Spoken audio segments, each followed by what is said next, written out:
Dismantling the foundation of truths, built up of beliefs, upon which he rested his life, philosopher Rene Descartes commenced the process of re-establishing it by discarding everything he had heretofore known, and starting afresh.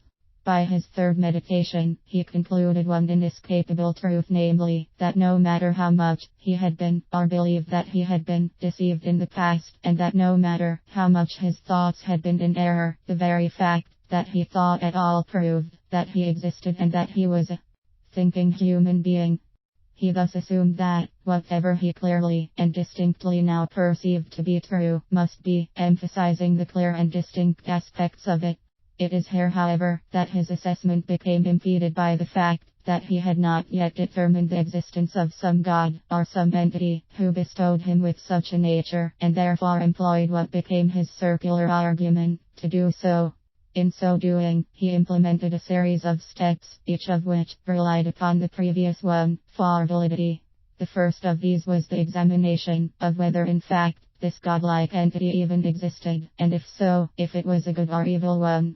If the latter were proven to be the case, he reasoned that he or it must be akin to a deceiver, misleading him as to what he believed was true, and therefore rendering it impossible for him to ever derive at his objective. If such an evil entity existed, he thought, then he could never be certain of a single thing. God, based upon his own ideas, was, or should have been, an all-powerful, independent, infinite, eternal, and immutable being, who produced and or created him, and everything else in the physical world, provided everything other than himself existed at all. Antoine Arnauld, a contemporary philosopher of Descartes, shed his own light on the circular reasoning attempt.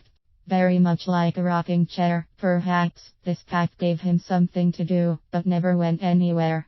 Descartes nevertheless employed exactly that. Whatever he clearly and distinctly perceived to be true, he stated earlier in his argument, must be, but he first needed to prove that some type of God existed, who was all-powerful and who had never deceived him. In order to do so, however, he first had to verify that such an entity even existed, and the only way he could provide this proof was to have clearly and distinctly perceived it.